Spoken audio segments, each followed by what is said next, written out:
사도신경으로 우리의 신앙을 고백하심으로 8월 21일 금요일 새벽 예배를 하나님께 드리도록 하겠습니다. 전능하사 천지를 만드신 하나님 아버지를 내가 믿사오며 그 외아들 우리 주 예수 그리스도를 믿사오니 이는 성령으로 잉태하사 동정녀 마리아에게 나시고 본디오 빌라도에게 고난을 받으사 십자가에 못 박혀 죽으시고 장사한 지 사흘 만에 죽은 자 가운데서 다시 살아나시며 하늘에 오르사 전능하신 하나님 우편에 앉아 계시다가 저리로서 산 자와 죽은 자를 심판하러 오시리라. 성령을 믿사오며 거룩한 공회와 성도가 서로 교통하는 것과 죄를 사하여 주시는 것과 몸이 다시 사는 것과 영원히 사는 것을 믿사옵나이다. 아멘. 찬송가 96장 예수님은 누구신가 함께 찬송하도록 하겠습니다. 찬송가 96장입니다. 이전 찬송가는 94장입니다. 함께 찬송하도록 하겠습니다. 예수님은 누구신가 우는 자의 위로와 없는 자의 풍성이며 천한 자의 높음과 잡힌 자의 노임되고 우리 기쁨 되시네. 예수님은 누구신가 약한 자의 강함과 눈먼 자의 빛이시며 병든 자의 고침과 죽은 자의 부활되고 우리 생명 되시네.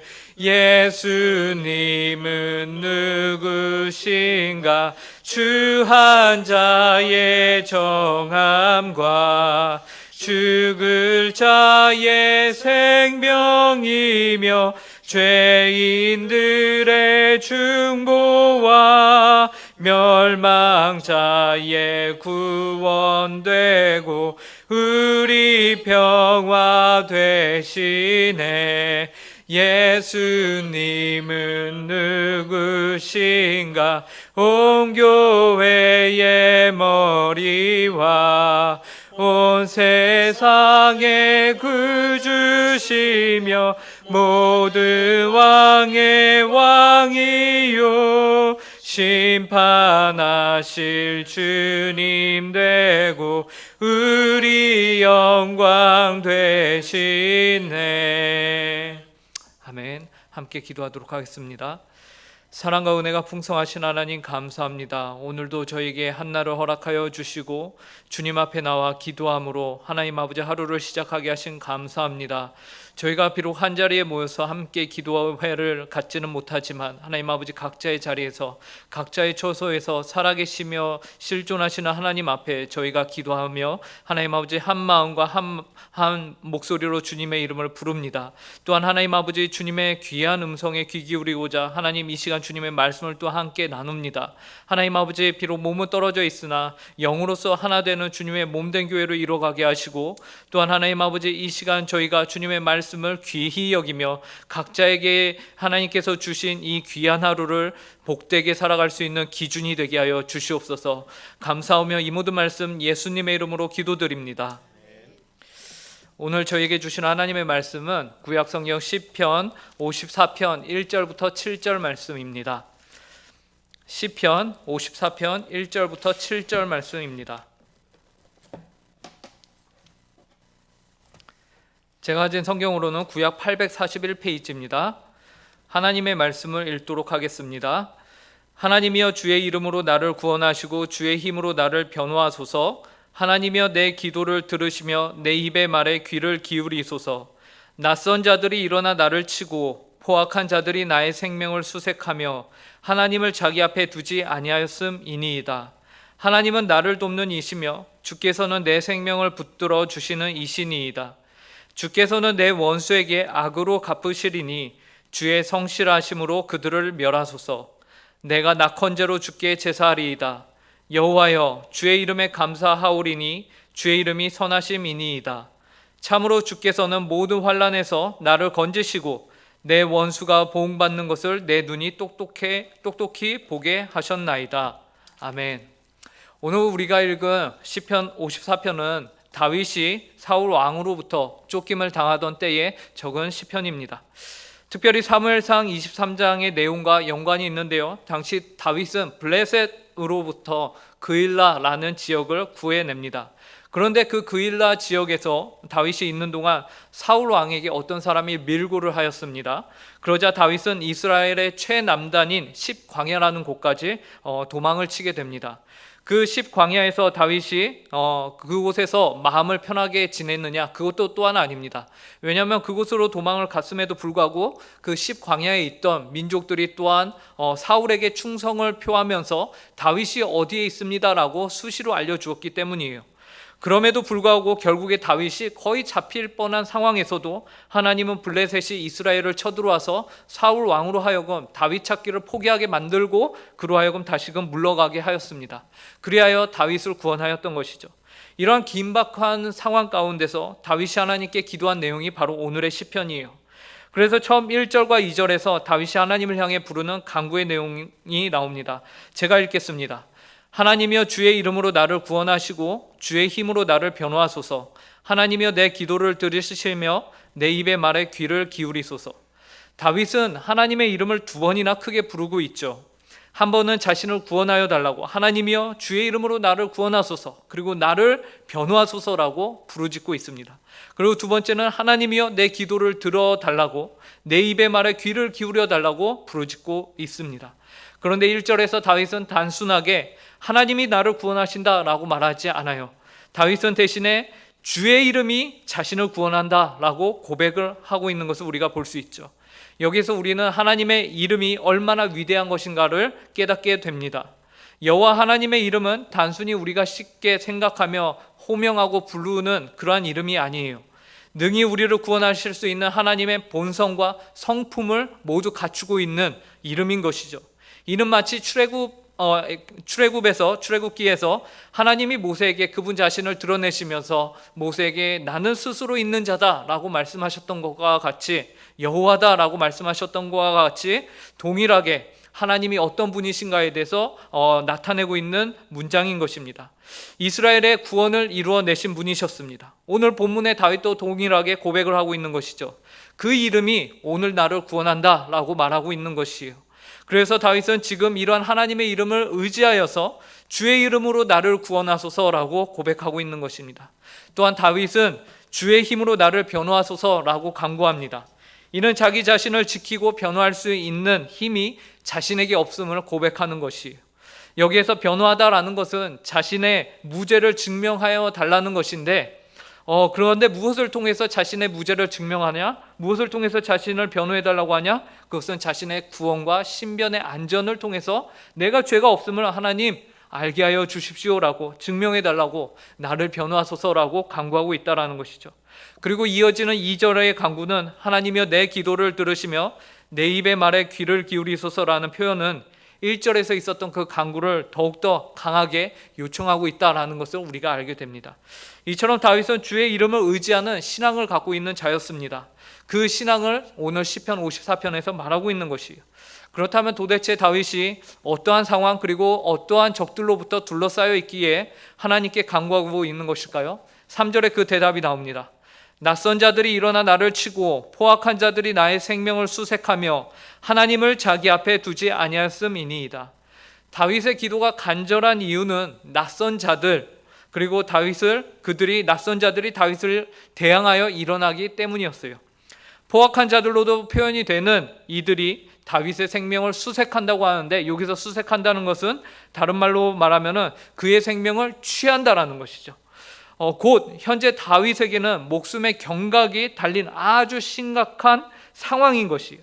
심지어 낯선 자들로 표현이 되고 있는 포악한 자들은 하나님을 자기 앞에 두지 아니하는 자들입니다.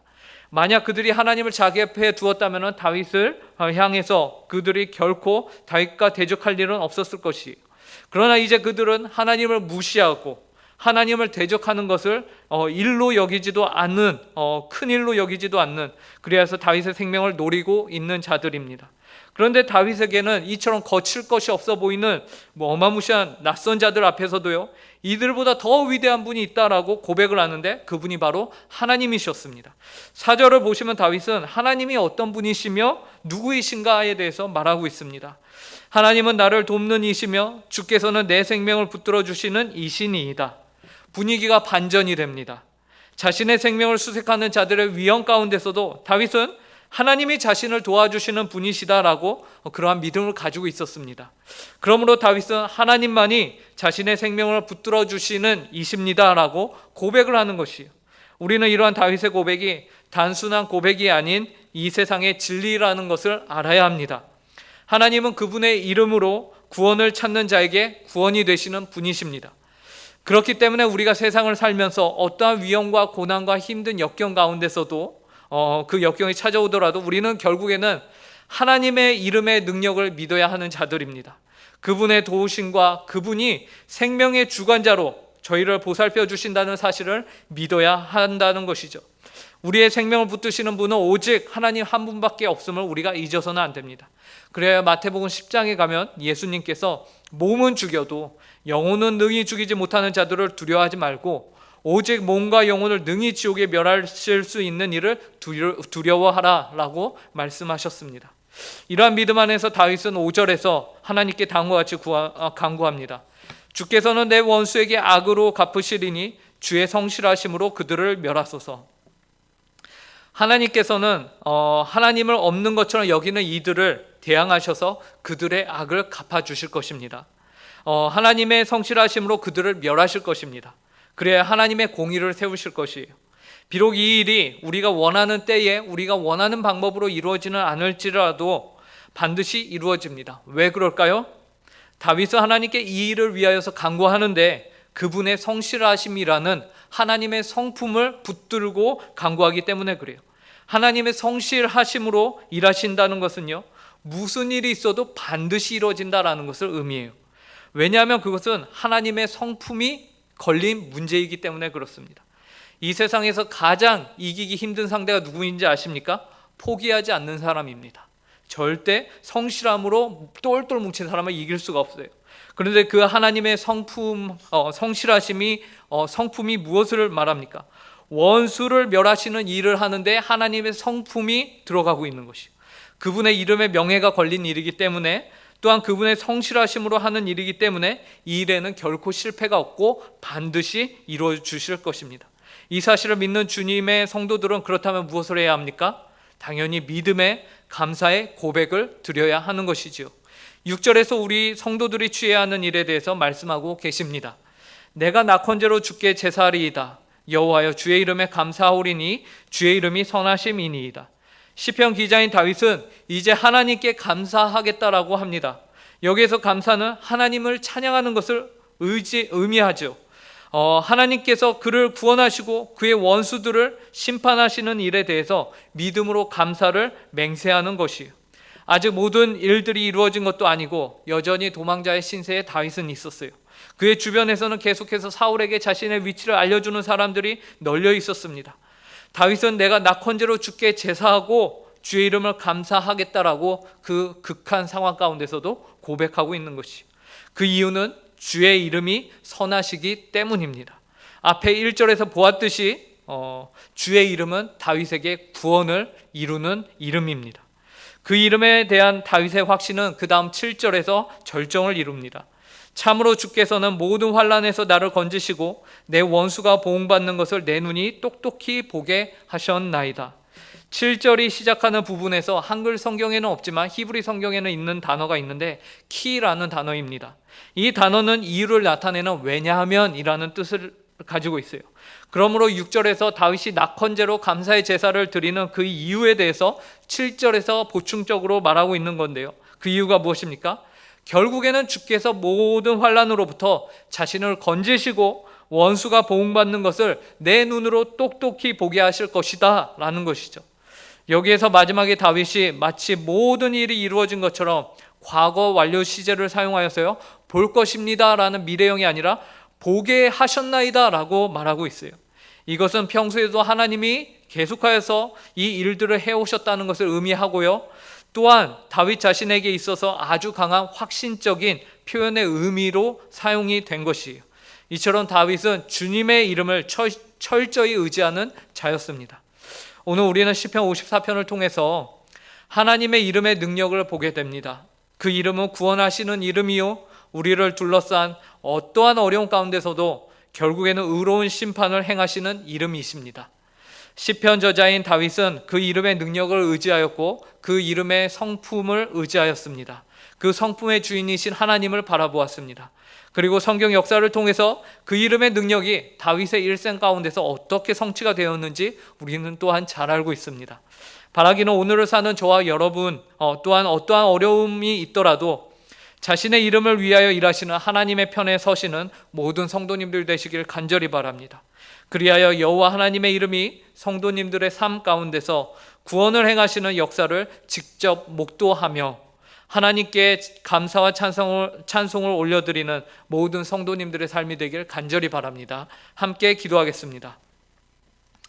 하나님, 주님의 이름의 능력을 우리에게 오늘 시편 54편을 통하여 알려주시니 참으로 감사합니다. 주님의 이름은 구원하는 이름입니다. 주님의 이름의 명예를 위하여서 하나님께서는 주님의 성품인 신실하심으로 일하실 것에 대해서 또한 감사드립니다.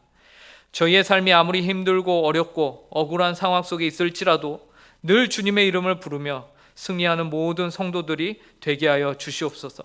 그리하여 저희의 시간과 공간 속에 계시며 역사하시는 하나님을 찬양하는 성도들이 되게 하여 주시옵소서.